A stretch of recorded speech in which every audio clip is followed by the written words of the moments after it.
அஸ்ஸலாமு அலைக்கும் வரஹ்மத்துல்லாஹி வபரகாத்துஹு. சகோதரிகளே, எல்லா விஷயங்களிலும் பித்ஆவை புகுத்திவிட்ட நம்முடைய இஸ்லாமிய சமுதாயம் இந்த ஷாபானுடைய மாதத்திலும் பித்ஆவை, வழிகேட்டை, புதுமையான காரியத்தை புகுத்தியிருக்கிறாங்க.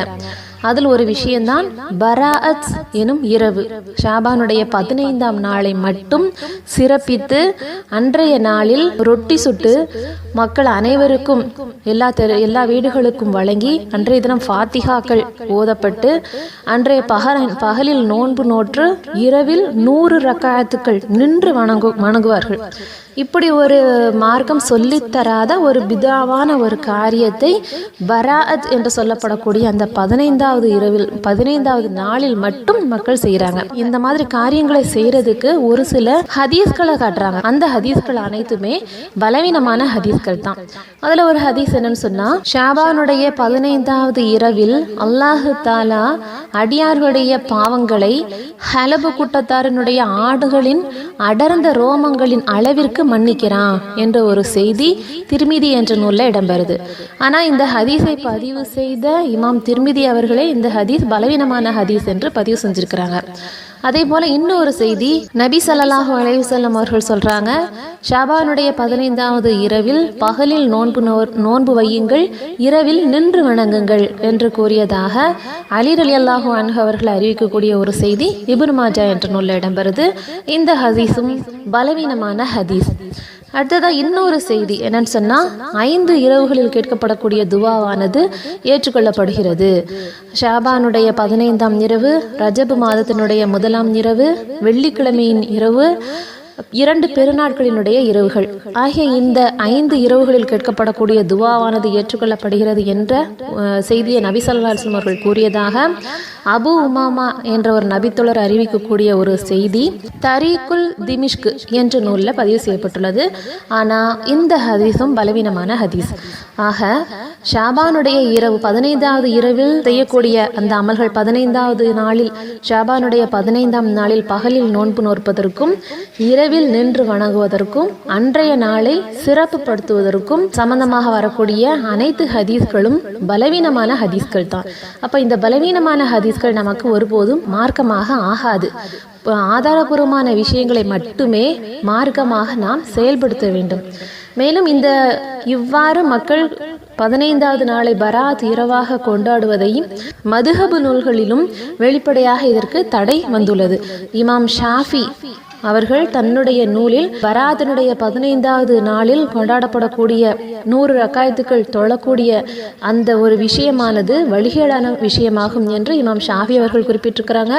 அதுபோல இமாம் ஹனஃபி அவர்கள் தன்னுடைய நூலில் எவ்வாறு பதிவு செஞ்சிருக்கிறாங்கன்னு சொன்னா, ஷாபானுடைய 15வது இரவில் தொழக்கூடிய மக்களை நீங்கள் கண்டால் அவர்கள் செய்யக்கூடிய அந்த பித்அத்தான காரியங்களை விட்டும் அவர்களை தடுப்பது ஒவ்வொருத்தர் மீதும் கடமையாகும் என்று இமாம் ஹனஃபி அவர்களும் குறிப்பிட்டிருக்கிறாங்க. அப்போ ஆதாரபூர்வமான ஹதீஸ்களிலும் பராத் இரவு பற்றி எந்த ஒரு விஷயமும் சொல்லப்படலை.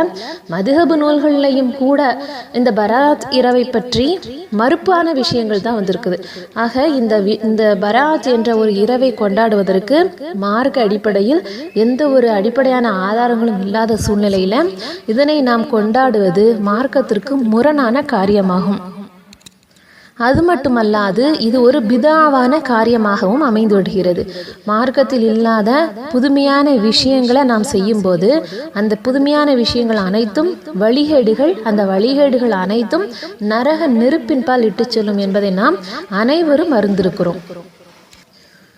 இந்த பிதஅத்தான காரியங்களை செய்வதற்கு ஒரு பனிஷ்மெண்ட்டும் இருக்குது. நபி ஸல்லல்லாஹு அலைஹி வஸல்லம் அவர்கள் சொல்றாங்க, மறுமை நாளில் நான் உங்களுக்கு முன்பே கௌசர் என்ற என்னுடைய நீர் தடாகத்தில் காத்திருப்பேன்.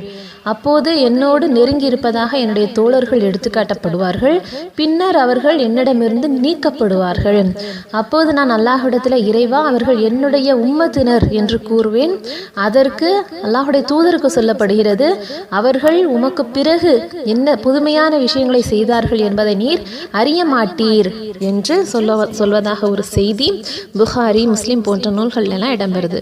ஆகவே கௌசர் என்ற நீர் தடாகத்தில் நீரர்ந்த ஏற்படுத்தக்கூடிய பாக்கியத்தை தடுக்கக்கூடிய ஒரு செயலாக இருப்பது என்னதுன்னு சொன்னால், மார்க்கத்தில் அல்லாஹும் அல்லாஹுடைய தூதரும் காட்டி தராத புதுமையான விஷயங்களை செய்வதுதான்.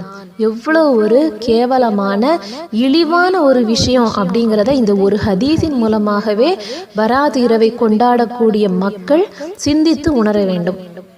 நாம் மார்க்கத்தில் எந்த ஒரு விஷயமாக இருந்தாலும் அல்லாஹும் அல்லாஹுடைய தூதர் ஸல்லல்லாஹு அலைஹி வஸல்லம் அவர்களும் நமக்கு காட்டி தந்திருந்தாதான் அந்த காரியத்தை நாம் செய்ய முடியும். அல்லாஹ் தஆலா சொல்றான், வமா ஆதாக்குமுர் ரசூலு ஃபஹுதூஹு வமா நஹாக்கும் அன்ஹு ஃபன்தஹு. உங்களுடைய தூதர் உங்களுக்கு எதை எடுத்து சொல்கிறாரோ அதை எடுத்துக்கொள்ளுங்கள், எதை விட்டும் உங்களை தடுக்கிறாரோ அதை விட்டும் விலகி கொள்ளுங்கள் என்று அல்லாஹ் தஆலா நமக்கு எச்சரிக்கை செய்திருக்கிறான். அதுபோல அல்லாஹுடைய தூதர் ஸல்லல்லாஹு அலைஹி வஸல்லம் அவர்கள் சொல்றாங்க, மன் அஹ்தஸ ஃபீ அம்ரினா ஹாதா மா லைஸ மின்ஹு ஃபஹுவ ரத்துன். யார் நம்முடைய இந்த மார்க்கத்தில் நாம் சொல்லாத ஒரு விஷயத்தை புதிதாக ஏற்படுத்துகிறார்களோ அவர்களுடைய அந்த காரியம் ரத்து செய்யப்படும், நீக்கப்படும் என்று நபி ஸல்லல்லாஹு அலைஹி வஸல்லம் அல்லாஹும் அல்லாஹுடைய தூதர் ஸல்லல்லாஹு அலைஹி வஸல்லம் அவர்களும் நமக்கு அங்கீகாரம் தந்த ஒரு காரியத்தை மட்டும்தான், நமக்கு கற்றுத்தந்திருக்கக்கூடிய காரியத்தை மட்டும்தான் நாம் செய்ய வேண்டும். அவர்கள் கற்றுத்தராத புதுமையான காரியங்களை செய்யும் போது மறுமையில் கௌசர் என்ற நீர் தடாகத்தில் நீரந்தக்கூடிய பாக்கியமும் தடை செய்யப்பட்டு விடுகிறது. மேலும் வழிகேடுகள் அனைத்தும் ஒரு மனிதரை நரக நெருப்பின் பால் இட்டு சென்று விடுகிறது என்ற ஒரு விழிப்புணர்வை மக்கள் அனைவரும் எடுத்துக்கொள்ள வேண்டும்.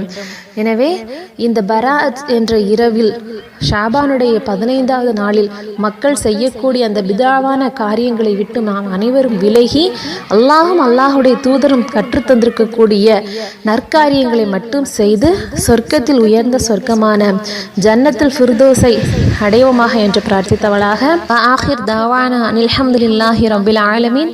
அஸ்ஸலாமு அலைக்கும் வரஹ்மத்துல்லாஹி வபரகாத்துஹு.